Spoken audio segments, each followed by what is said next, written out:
In this lecture, we're going to talk about two powers, Austria and Prussia.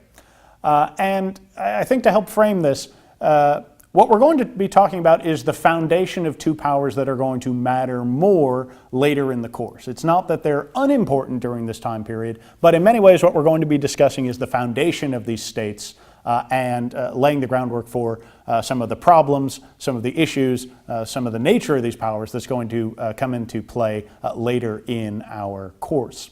Now, we're going to start with Prussia. It's not too far afield to say that the 30 Years' War was devastating for Germany. During the 30 Years' War, the religious wars of Europe, Germany was traipsed over left, right, and sideways by armies from nearly every power of Europe, mercenary armies, and the like. It is alleged in some regions of Germany that 60% of the population was lost during these wars. One German textbook that I read once described the 30 Years' War as simply the war of extermination. But one of the powers that emerges out of this is the state of Prussia. And the two rulers that I've listed here, the great elector Frederick William and Frederick William I, are going to be important in terms of laying the groundwork for how Prussia is going to matter later on in Western civilization. Now, incidentally, this is one of the problems of studying German history. Nearly every ruler, especially of Prussia, is either named Frederick William or Frederick William. So if you want to take up German history, enjoy that problem. Now, they tried to grow the state of Prussia in the aftermath of these conflicts by trying to grow a powerful and strong and well-trained army.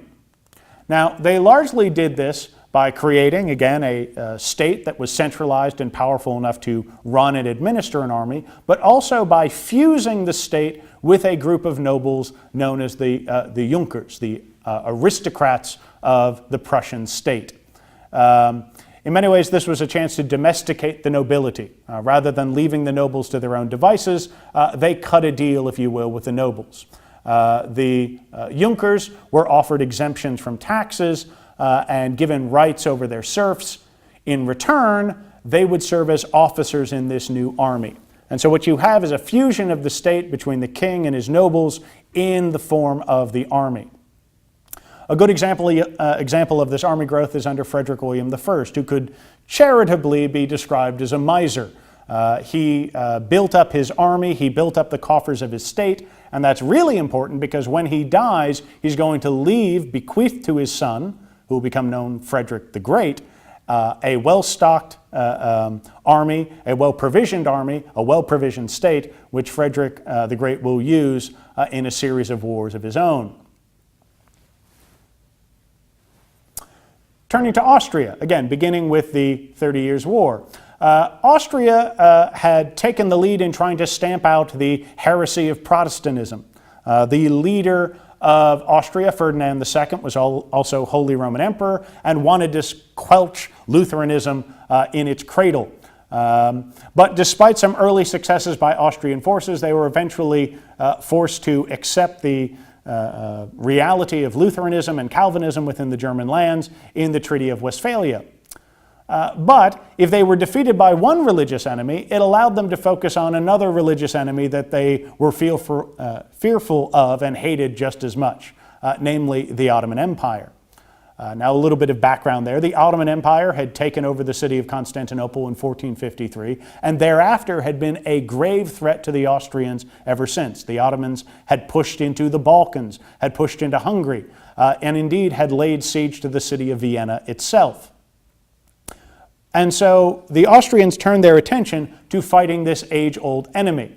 And so this period of 1648 to 715 instead saw a great deal of fighting against the Ottoman Empire, and indeed a great deal of success under the King Leopold I. In the Treaty of Karlowitz, he was able to reclaim Hungary, this ancient land, from the Ottoman Empire. This was seen as a great victory and indeed a fulfillment of Austrian hopes since they had been fighting the Ottoman Empire for centuries.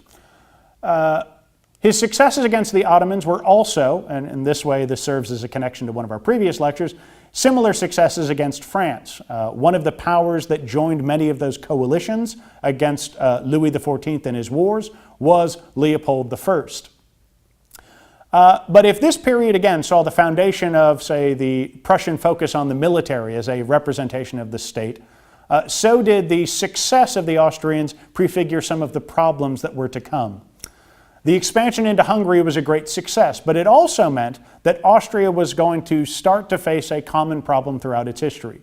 Namely, how would it rule over an empire full of many different nationalities? As much as they gained Hungary, they gained an ethnic nationality, an ethnic minority that would start to chafe under Austrian rule. As we will see later on in the course, these principles, these foundational elements of the Austrian and Prussian state will matter more and more as the course goes along.